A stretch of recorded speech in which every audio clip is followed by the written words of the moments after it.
ज्योति के ससुराल में उसकी सास मंजू, पति अर्जुन और देवर कुणाल रहा करते थे। कुणाल बहुत ही मजाकिया किस्म का था। आए दिन अपनी भाभी से मजाक किया करता। ऐसी एक दिन ज्योति किचन में खाना बना रही थी।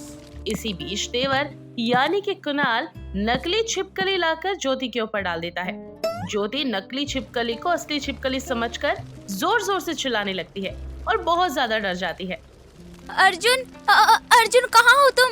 देखो छिपकली। हे भगवान, मैं तो मर गई। इस छिपकली ने अगर मुझे काट लिया तो आज ही मैं स्वर्ग सिधार जाऊंगी। हे भगवान, मुझे बचाओ। ज्योति के चिल्लाने की आवाज सुनकर उसका सारा परिवार किचन में आता है। तभी कुणाल नकली छिपकली अपने हाथ में उठाते हुए ज्योति का मजाक बनाने लगता है और कहता है अरे भाभी, ये नकली छिपकली से आप इतना डर गई? अरे मैं तो बस मजाक कर रहा था, लेकिन आपका रिएक्शन बहुत अच्छा था। कुणाल, ये क्या तरीका है किसी को डराने का? यार तुम्हें पता है ना कि मैं किचन में काम कर रही हूँ, और अगर गलती से मेरा ध्यान हट जाता या फिर मैं किसी गर्म चीज को अपने ऊपर गिरा लेती, फिर क्या होता? अरे एक छोटा सा मजाक जिंदगी भर के लिए दुख बन जाता हमारे लिए।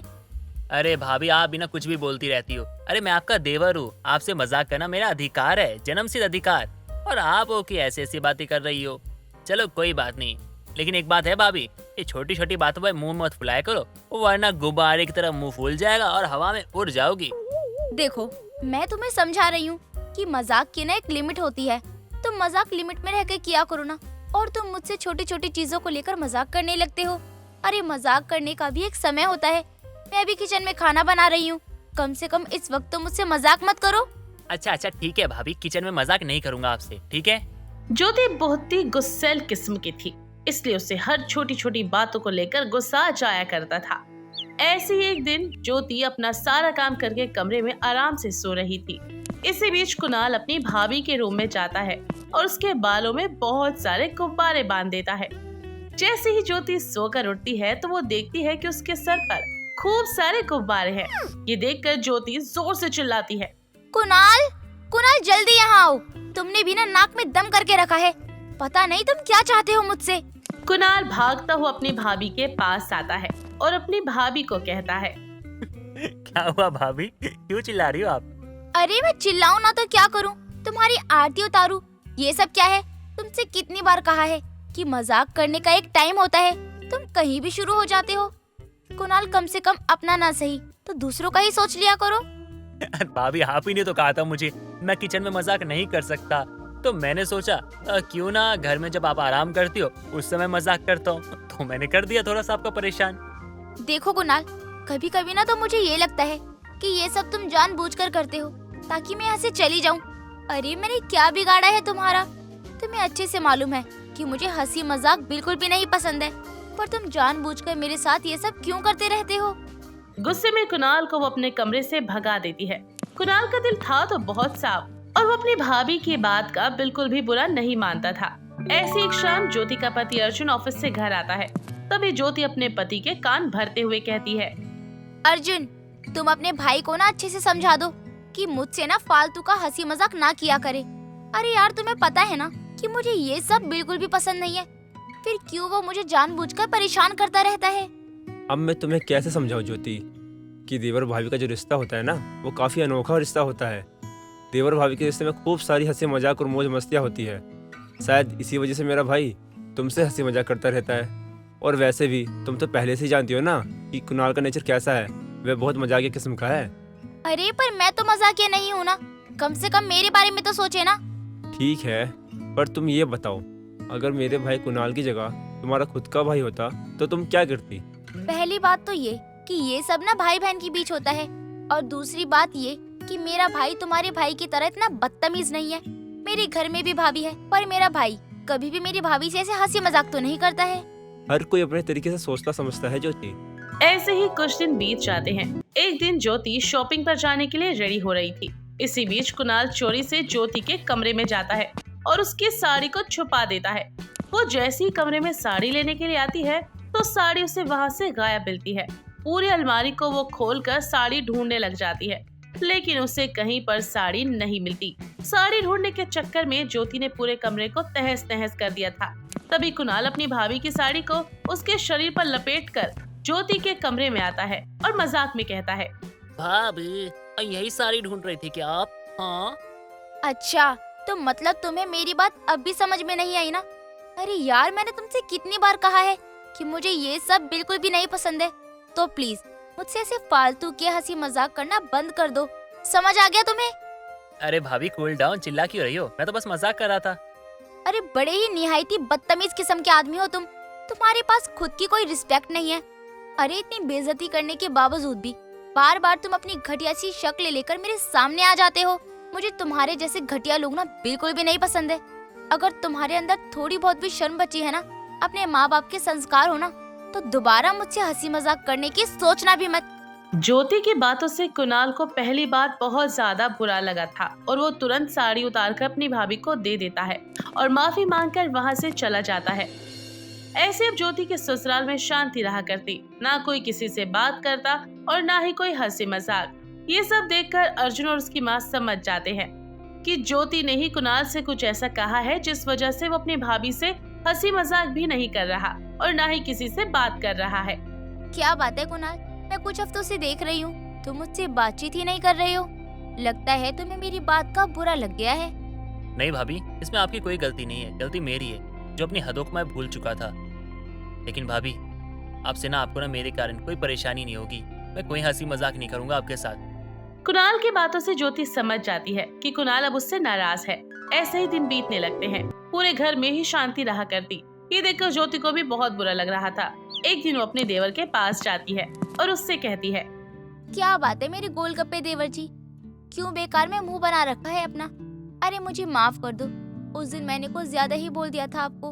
आपको तो पता ही है ना कि मैं छोटी छोटी बातों को लेकर कितना गुस्सा हो जाती हूँ, पर मैं दिल की बुरी नहीं हूँ। अभी भी आपकी वो हंसी मजाक की बात याद आती है मुझे। नहीं भाभी, मुझे अब आपके साथ ना कोई भी हंसी मजाक नहीं करना है। क्या पता आपको मेरी कौन सी बात बुरी लग जाए और आप मेरे गाल के नीचे एक तमाचा लगा दो। अरे देवर जी, कैसी बातें कर रहे हो तुम भी? अपनी भाभी पर इतना भी भरोसा नहीं है क्या आपको? अच्छा, उस दिन जो भी कुछ हुआ ना, उसके लिए मैं आपसे माफी मांग रही हूँ। आप जैसे पहले थे ना वैसे ही हो जाओ। कम से कम तुम्हारे हंसी मजाक के कारण हमारे घर का माहौल तो अच्छा रहता है। ज्योति के इतना बोलते ही कुणाल फिर से शुरू हो जाता है और अपनी भाभी के साथ हंसी मजाक करने लगता है।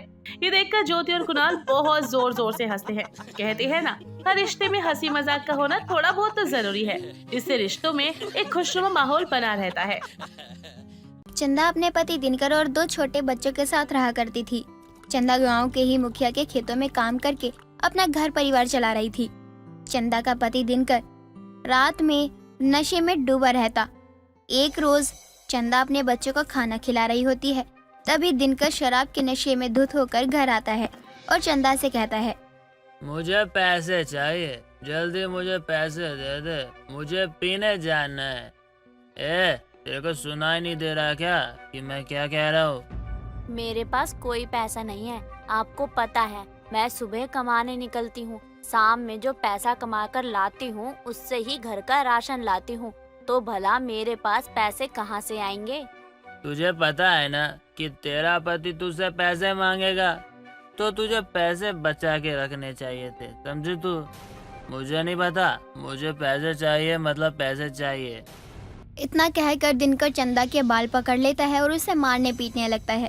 लेकिन चंदा दिनकर से लगातार यही कह रही होती है कि उसे छोड़ दे, लेकिन दिनकर चंदा की एक नहीं सुनता और उसे मारते हुए उसकी नज़र चंदा के मंगलसूत्र पर जाती है, जिसे वह पकड़कर खींच लेता है और वो टूटकर दिनकर के हाथ में आ जाता है और वो कहता है, चल अच्छा है, आज का गुजारा तो हो जाएगा। इस मंगलसूत्र को बेच दूंगा और 2 दिन आराम से पीता रहूंगा। नहीं, ये मेरे सुहाग की निशानी है, इसे मैं आपको नहीं ले जाने दूंगी। अजी सुनते हैं, रुकिए, मैं इसे ले जाने नहीं दे सकती। बड़ी है सुहाग को बचाने वाली। यहाँ तेरा सुहाग पी पी कर सड़क पर कभी नाली में मिलता है, तब तो तू उठा के नहीं लाती, और अब कह रही है कि सुहाग की निशानी है। हट सामने से, मुझे पीने जाना है, मुझे रोक मत। इतना कहकर दिनकर अपनी पत्नी को धक्का देकर वहां से चला जाता है और ये सब देखकर चंदा अपने बच्चों को गले लगाकर रोते हुए खुद से बोलती है, न जाने भगवान भी कैसे कैसे दिन दिखा रहा है। हे प्रभु, आपने पति तो अच्छा नहीं दिया, लेकिन मेरे बच्चों की परवरिश में मैं कोई कमी नहीं आने दूंगी। चंदा तो बेबस थी। अपने पति से मार खाने के बाद भी बेचारी काम करती, क्योंकि उसे अपने बच्चों का पेट जो पालना था। अब सुबह खाना पीना बनाकर चंदा मुखिया के खेतों में काम के लिए निकल पड़ती है। लेकिन जब चंदा मुखिया के घर पहुंचती है तो मुखिया की पत्नी माला चंदा से कहती है, चंदा, आज तुझे काम करने की कोई जरूरत नहीं है। मुखिया जी ने कहा है तुझे आते ही घर भेज दूं। लेकिन मालकिन, क्यों?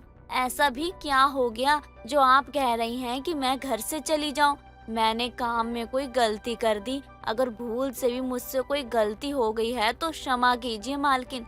अगर आज काम नहीं किया तो पैसे नहीं आएंगे, और पैसे नहीं आएंगे तो बच्चे भूखे रह जाएंगे। तेरी बात मैं अच्छे से समझ रही हूँ कि तू अपने बच्चों का पेट पालने के लिए काम कर रही है, लेकिन तेरा बेवड़ा पति कल शाम में यहाँ आया था मुखिया जी से तेरी कमाई के पैसे मांगने, और मुखिया जी ने जब पैसे देने से मना किया तो वो मुखिया जी से मारपीट करने लगा। हे भगवान, कैसा पति दिया है तूने!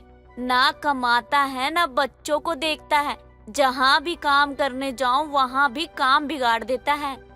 देख चंदा, मैं नहीं चाहती कि तुझे काम से निकालूं, लेकिन मुखिया जी को तू जानती है वो कितने गुस्से वाले हैं।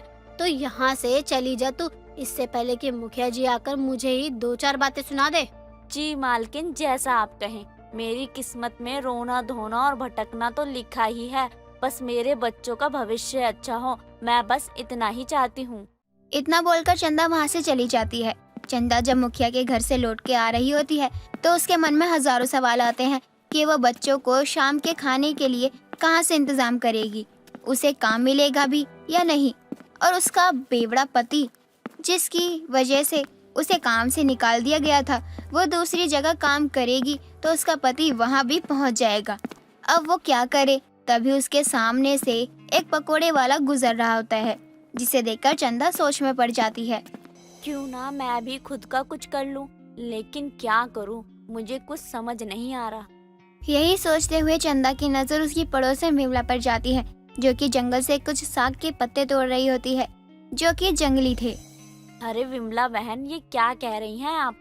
ये साग तो जंगली है, इसका आप क्या करेंगी? आपके पास तो गाय भैंस भी नहीं है।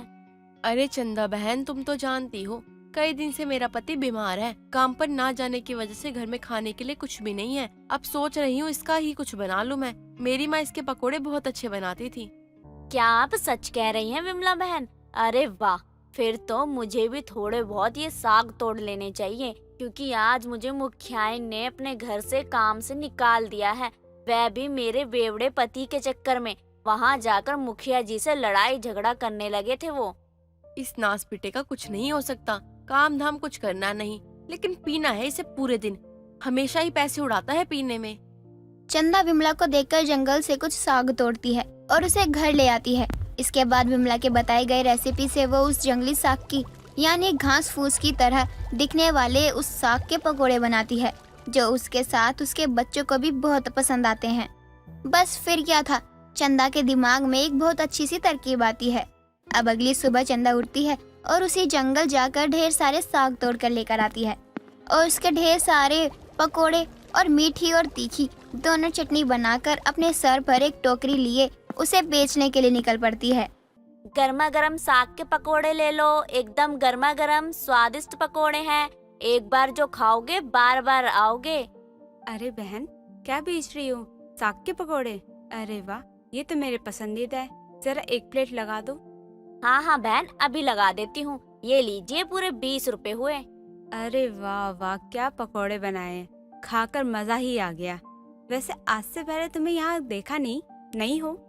हाँ बहन जी, पास के गांव की ही हूँ। बस अपने घर परिवार को चलाने के लिए ये सब करना पड़ रहा है। बड़ी अच्छी बात है बहन जी, इतनी मेहनत करके काम कर रही हो। भगवान आपको खुश रखे। चंदा अब लगातार साग के पकोड़े बनाकर बेचने लगती है। पहले दिन तो चंदा के साग के पकोड़े कुछ खास नहीं बिकते, लेकिन दूसरे तीसरे दिन चंदा की इतनी अच्छी कमाई हो जाती है कि वो बैठकर सप्ताह भर आराम से खा सकती थी। अब ऐसे में चंदा का पति चंदा को मेहनत करता देख उसे मारता और पीटता भी नहीं, लेकिन चंदा के पैसे जरूर चुरा लेता था। अब भला दिनकर की पीने की आदत थी तो वो ऐसे कैसे जाती। जहाँ एक तरफ चंदा मेहनत करके कमा रही थी, वहीं दूसरी तरफ अब विमला को पता चलता है कि चंदा उसके बताए हुए घास फूस यानी जंगली साग के पकोड़े बनाकर बेच रही है और खूब कमा रही है। तो उसके मन में लालच आ जाता है और वो गांव वालों को भड़काना शुरू कर देती है। अरे बहन, चंदा के हाथों के पकोड़े मत खाना, वो जंगल से घास फूस लाकर उसके पकोड़े बनाकर खिला रही है। विमला बहन क्या बात कर रही हो, लेकिन मैंने भी चंदा के पकोड़े खाए हैं, ऐसा तो कुछ मुझे लगा नहीं। मैं तो भले के लिए ही कह रही हूँ, और गांव वालों को भी मैंने यही कहा है कि चंदा के हाथों के पकोड़े न ले, वो घास फूस के पकोड़े बनाकर बेच रही है। देखो बहन, मैंने तो नहीं देखा कि चंदा बहन कहाँ से पकोड़े बना रही है, कहाँ से घास लेकर आती है, लेकिन घास के पकोड़े तो बिल्कुल नहीं लगते। खैर, किसी की तरक्की दूसरों से देखी नहीं जाती, और खासकर जब किसी पड़ोसन की तरक्की होती है तो दूसरी पड़ोसन को कहाँ देखी जाती है। क्यों विमला बहन, सही कह रही हूँ ना मैं? इन सब बातों में क्या रखा है, आप भी कमाओ और खाओ अच्छे से। इतना बोलकर वो औरतें वहाँ से चली जाती है और औरत के जाने के बाद विमला को पता चलता है कि वो औरत विमला को ताने देकर गई है। बताओ तो जरा, ये औरत मुझे ही ताने देकर चली गई। मुझे तो लग रहा था ये चंदा के बारे में कह रही थी। यार, मैं भी कितनी मूर्ख हूँ, ये मेरे झांसे में आ नहीं पाएगी। लेकिन जैसी भी हो, चंदा पकोड़े तो अच्छे बना रही है। मैं भी 2-4 पकोड़े खा कर आती हूँ, खुशबू तो बहुत अच्छी आ रही है वहाँ से। इतना बोलकर विमला चंदा के घर पहुंचती है और देखती है चंदा भी गर्मा गर्म पकोड़े तल रही है, जिसे देखकर विमला के मुंह में पानी आ जाता है और विमला वही पकोड़े खाने बैठ जाती है। लेकिन चंदा बहुत मेहनती थी और उसके मेहनत का ही फल था जो चंदा आज यहाँ तक पहुँच गई थी, वरना उसके बेवड़े पति ने उसके साथ उसके बच्चों को भी मार ही देना था। रितु और उसकी ननंद पायल लोगों के सामने अपने रिश्ते को जितना अच्छा दिखाते थे, उनका रिश्ता उस चीज के बिल्कुल अपोजिट था। जहां लोगों के सामने रितु और उसकी ननंद एक दूसरे से बहुत ही ज्यादा प्यार से बिहेव करती, तो वहीं घर में एक दूसरे को पागल बिल्लियों की तरह नोचा करती। ऐसी एक दिन सुबह सुबह रितु पायल से गुस्से में बोलती है, तुम समझते क्या हो कि तुम किसी के भी सामने कुछ भी बोलोगी और मैं चुपचाप बर्दाश्त करती रहूंगी? क्या बोल रही हो तुम कि मेरी भाभी मुझे टाइम पर नाश्ता नहीं बना कर देती? हाँ, नहीं देती है। जो सच बात है वही बोली थी ना, झूठ थोड़ी ना बोला है। आपका सोना ही पूरा नहीं होता। आपको पता भी है नाश्ते की टाइमिंग क्या होती है। अगर तुम्हें पता है तो तुम खुद उठकर क्यों नहीं बना लेती हो? मेरे बनाने का और खाने का क्यों इंतजार करती हो? भगवान ने तुम्हें भी हाथ दिए हैं, इस्तेमाल कर लिया करो इन्हें, या बस जुबानी चलानी आती है तुम्हें? भाभी, अपने लिमिट क्रॉस मत करो। अगर मैं बोलने पर आई ना तो मैं भी आपको बहुत अच्छा सुना सकती हूँ। अरे सुनाने के अलावा तुम्हें आता ही क्या है? अरे लोगों की ननद अपनी भाभी के साथ मिलकर बैठकर काम करवाती है, और तुम तो सारा दिन बस ऑर्डर मारती हो। दुश्मन हो दुश्मन, तुम मेरी दुश्मन हो। नंद तो तुम किसी एंगल से लगती ही नहीं हो मेरी। तो आप भी मेरी कोई दोस्त नहीं हो। ये समझ लो कि आप चीन और मैं भारत, और हमारे बीच की लड़ाई कभी खत्म नहीं होगी। ऐसे ही पायल और रितु जबरदस्त बहस कर रहे होते हैं। तभी वहाँ पर रितु की पड़ोसन विमला का आना होता है। विमला को देखते ही दोनों ननंद भाभी के चेहरे पर एक बड़ी सी मुस्कुराहट आ जाती है और दोनों लड़ाई झगड़े के शब्दों को एकदम से प्यार के फूलों में परिवर्तित कर देती हैं। और पायल बोलती है, भाभी आप इतना काम क्यों करती हैं? मैं हूँ तो सही। मैंने कितनी बार आपसे कहा है कि आप भी थोड़ा आराम किया करो और मुझे काम के लिए बोल दिया करो, लेकिन आप तो मुझे कोई काम करने को कहती ही नहीं हो। मेरे होते हुए मेरी इकलौती नंद काम करे और मैं आराम से बैठी रहूं, भला अच्छा थोड़ी ना लगता है? कल को तुम अपने घर चली जाओगी, वहाँ जाकर भी तो काम ही करोगी ना। इसलिए मैं चाहती हूँ कि जब तक तुम यहाँ हो तुम आराम से अपना जीवन बिताओ। वैसे भी तुम मेरी छोटी बहन जैसी हो। रितु और पायल का प्यार देखकर विमला बोलती है, वाह भाई, क्या जोड़ी है तुम दोनों ननद भाभी की, किसी की नजर ना लगे। आजकल तो हर ननद और भाभी एक दूसरे की दुश्मन बनी बैठी है, कोई किसी को देखकर एक आंख नहीं सुहाता है। लेकिन जब कभी मैं तुम दोनों को देखती हूँ ना, तो सच में मेरा मन तो बहुत खुश हो जाता है और मुझे इस बात पे यकीन करने का मन करता है आज के समय में भी लोग रिश्तों को निभा रहे हैं।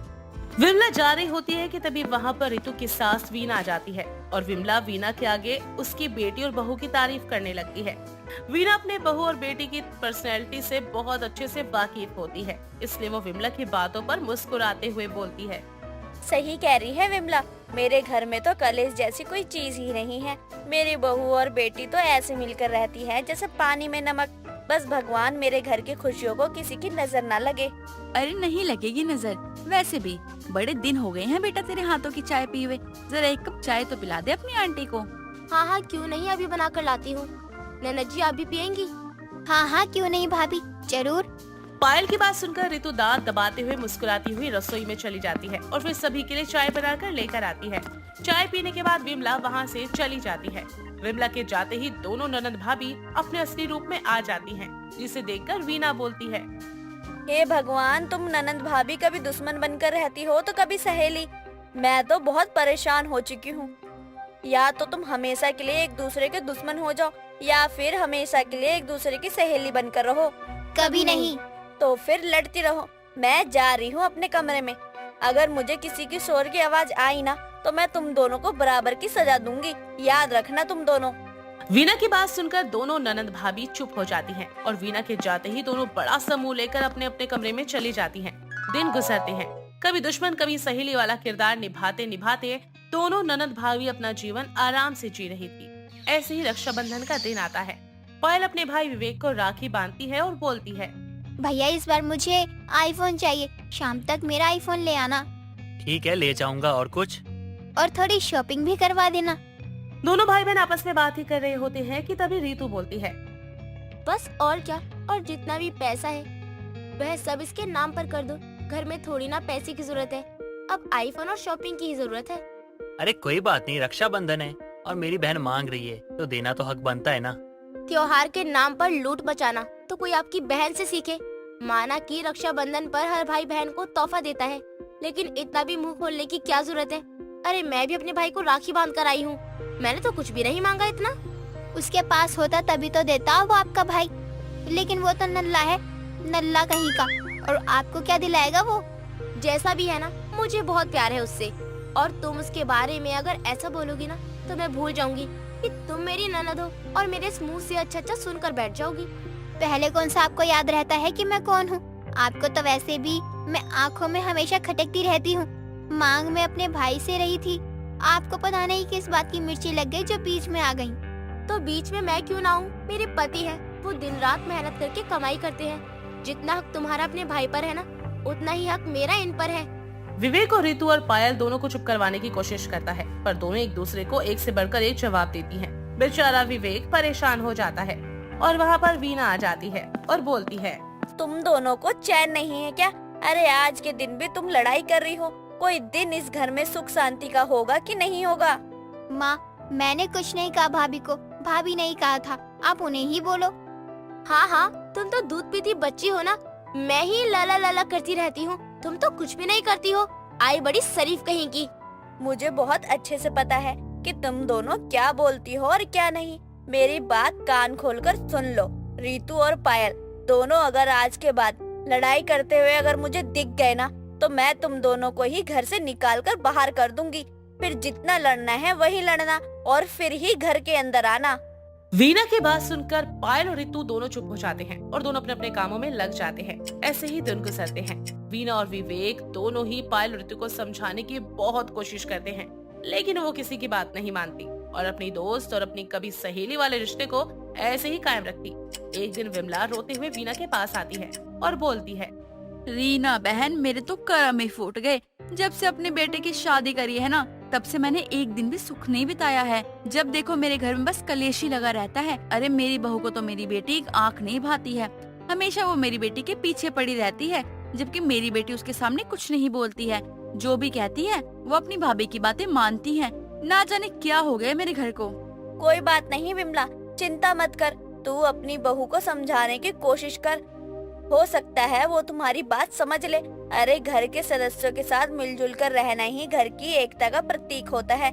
लड़ाई झगड़े में भला क्या ही रखा है।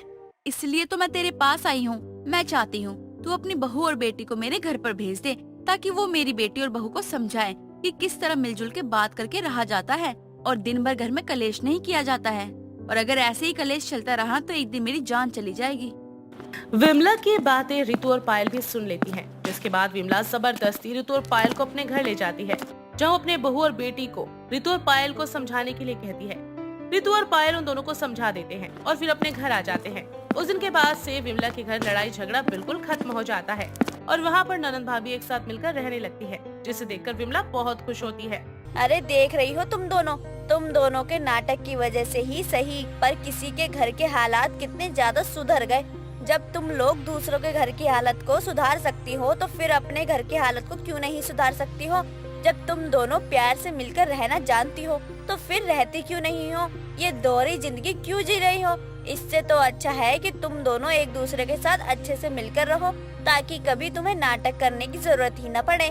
वीना की बात सुनकर रितु और पायल को उसकी बातें समझ आ जाती हैं और उस दिन के बाद से रितु और पायल दुश्मनी भूलकर दोस्ती का हाथ मिला लेती हैं और फिर कभी लोगों को दिखाने के लिए अपना प्यार नहीं जताती, बल्कि दोनों सचमुच में प्यार भरा रिश्ता निभाने लगती हैं।